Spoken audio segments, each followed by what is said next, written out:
Hi, friend. Ano? Ay, wow. Galit agad. Wala pa nga. Ay, sorry. Hello, dear! Jolly morning! Praise be Jesus and Mary! What can I do for you today? Welcome to Uniqlo! For here to go! Irashaimase! Ano yun? Uy, nakita ka daw ng ate ko kahapon sa mall. Oh? Kaso hindi na daw siya lumapit kasi mukha ka daw mataray. Hindi approachable. Paano ba dapat maglakad sa mall? Hi, everyone! Kumain na ba kayo? Libre ko kayo! Tara! Ganon. Para kunwari energetic at saka approachable. Di ba pwede may iniisip lang? Kasi naman, bigla kayong darating dito sa bahay, hindi tuloy ako nakapag-prepare. Ay nako, inambush ka na namin dito sa bahay para hindi ka na makatanggi. Oo nga. Sige na, magbihis ka na. Sige, magpapaalam lang ako kay Joe. Ah, love, alis lang daw kami nila Pauline sandali, tapos Hindi. babalik lang din ka.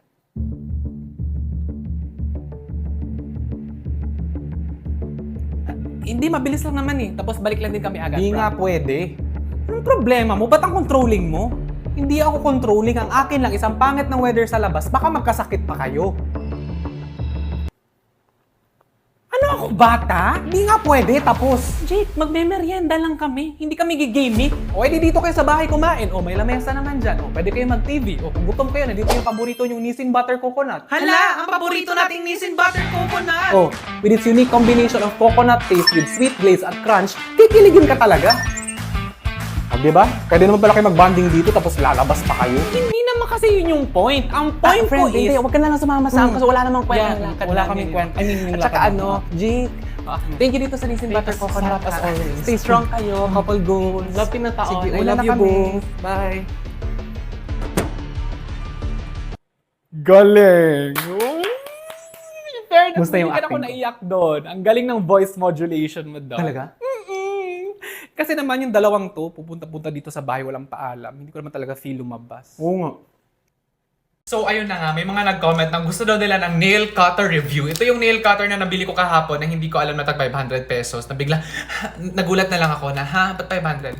Parang yung gulat. Pwede nyo panoorin yung video before nito kung saan kinuwento ko na nabudol ako ng 500 pesos na nail cutter. Panoorin nyo na lang yun, please. Kasi medyo bumababa yung engagement ko dito. Konti na lang talaga mga away na ako ng influencers for clout, ha? Ito na yung tag 5... Hindi ko alam nyo, gusto ko mag-open ng salon dito sa Cebu para mabawi ko yung para ma-ROI ko tong nail cutter na to, shootang ina. It really looks like an ordinary nail cutter. I don't know why this is for 500 pesos. Parang itatry natin yung features niya, ha. Susubukan natin to. Normal lang naman, pareho lang naman yung hugis na, ha?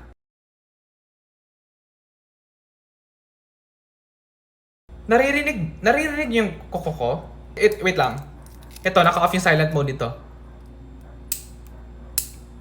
Pero pag ginanon ko siya ulit, ito na, silent mode na siya.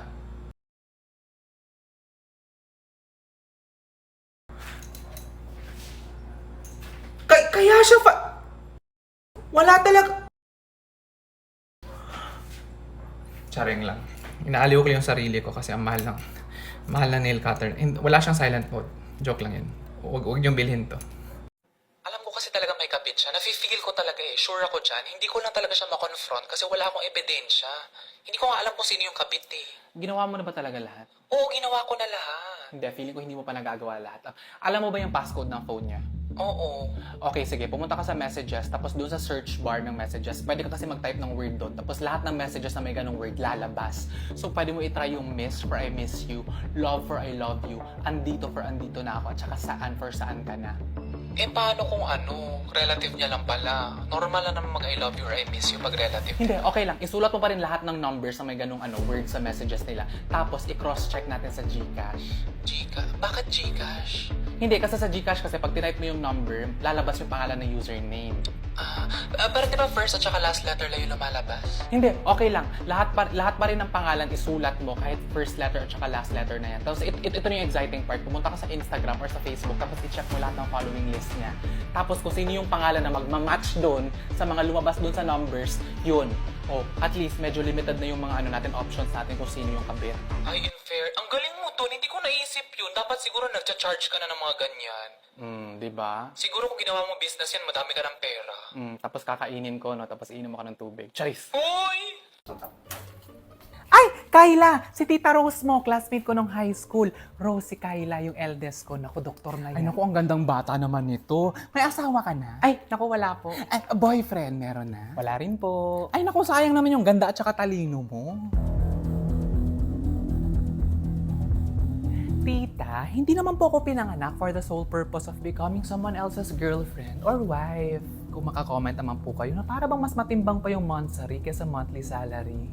Talaga ba in this economy? Ay, hindi naman sa... Ito naman masyadong sensitive. Ang ibig ko lang naman sabihin is sayang naman yung pretty face mo kung hindi ka malalahian. Ay, OMG, Tita Rose, eto ka na nga. Magugulat ka sa susunod ko sasabihin. Ano? Wala akong planong magkaanak. Ha? Diba? Anxiety. Bakit ayaw mong magkaanak? Wala talaga. Ay, hindi ko mag-get. Bakit? Hindi ba din nyo? Wala akong maintindihan. Tita Rose, may isa pa. Ako, magugulat ka talaga dito. Ano? Hindi ako marunong magluto. Oh! Diba? Hindi ko na maintindihan yung mga kabataan ngayon. Mari, paano ba pinalaki yung mga anak mo? Ay, hala. Payag ka nun, man. Mari, hindi talaga siya marunong magluto. And that's okay. Kasi ang mahilig magluto sa bahay namin ay ang bunso kong si Luis. Ay, gwapo to. Napogi din po ang hanap. Oo alam mo kahit pasmado yung bibig ng bisita mo, maisasali ko pa rin siya sa pagluto ng Pure Foods Shiny Style Luncheon Meat! Ay, masarap yan. Yes! Alam mo naman, pag Pure Foods Chinese Style Luncheon Meat, excited agad ang lahat pang mealtime. Sure Goods family favorite talaga. Lalo na sa days na busy tayong lahat pero deserve pa rin natin ang ulam na masarap na, sulit pa. Ito ang Pure Foods yan eh. Baka himatayin yan pag nalaman niyang single mom ka. Subukan mo. Char lang. Char lang, Mari. Uy, pasok ka. Yung bag mo, ilagay mo lang dyan ha. Ganda naman ang bahay niyo. O hindi, ang kalat nga eh. Makalat ito sa inyo? Ikaw talaga. Kumuha ka lang ng inside slippers dyan, dyan sa baba. Sa amin sa bahay, kung ano yung tsinelas sa labas, yun din yung sa loob eh. Kuha ka lang dyan. At saka in fairness sa inside slippers niyo parang pang hotel. Pang hotel talaga yan. Oo. Kinukuha niyo rin? Kinukuha rin kasi namin eh. Hindi. May hotel talaga kami.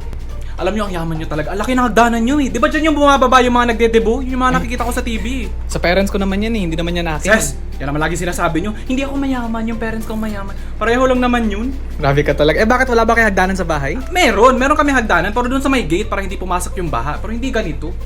Wala, ang dami naman trophies at saka medals dito. Ano, nagsisinging contest din ba kayo? Kasi yung ate ko nagsisinging contest tapos nilalagay din namin sa sala. Mga trophy ni Papa yan sa golf. Oo. Nag-golf kasi siya. Alam niyo, maganda din dito is yung mga figurine na nakukuha niyo sa mga giveaway ng binyag. Ilagay niyo rin dito. Cute tingnan, decoration. Sige. I-suggest ko yan kay Mami. Wow, mami. Oh, ito, anong tawag niyo dito? Pantry. Panty? Hindi, pantry. Dito namin nilalagay yung mga snacks, yung mga condiments, mga ganun. may ganito din kami sa bahay, oo. Pareho pala tayo. Pero yung mga chichirya, meron pentel pen na nakalagay na presyo. May tindahan kasi kami. Ah. Nagpapaload din kami, baka gusto nyo. Hindi. Nakaplan naman kami dito eh. Johan, saan yung banyo nyo? Yung bathroom namin nasa taas, pero may washroom kami doon sa dulo. Oo. Magkaiba pala yun. So pumasok ka lang dyan, tapos may madadaanan kang guest room, tapos laundry room, tapos mag-left ka, yun na yung washroom. Sige, salamat. Sana hindi ako maligaw. Sige. Fairness, ang bango ng CR nila. Tsaka yung mga shampoo na gamit nila, hindi ko alam kung paano i-pronounce. Pero ano yung bangong amoy malinis? Parang ito yata yun. Ito nga yun, ang bango. Uy, anong ginagawa mo? Ay, sorry. Hinahanap ko kasi kung ano yung bangong amoy malinis. Ito pala yun. Albatros yan. Nagsastock din talaga kami nandito sa bahay. Nakita ko nga ang dami-daming colors. Madami yan. Lemon. May lemon, may strawberry, may sampagita. Actually, may scented gel na rin yung albatros. Sige, patingin. Ito yung naamoy ko kanina pagpasok sa sala. Tropical fruit. Yan yun. Tapos sa kwarto mo naman, ito, lavender. Yeah. May apple din yan. Sige, sabihan ko si mama na bili kami nito. Ang bango eh. Bangong amoy malinis talaga. Sabi nga ni Mami, pag may bantot, i-albatros. Sige. Johan, pwede ba akong makahingi ng ice? Sige, kumuha ka lang dyan sa ref. Sige. Gusto mo salihan kita? Ako na magpupukpok. Anong pukpuk? May ice dispenser kami sa ref. Yan. Ito. Itapat mo lang yung baso mo, tapos may mahulog na ice. Alo, galing! Diba? Oo nga, no? Grabe tong bahay nyo, ha? Tatay mo ba si Optimus Prime?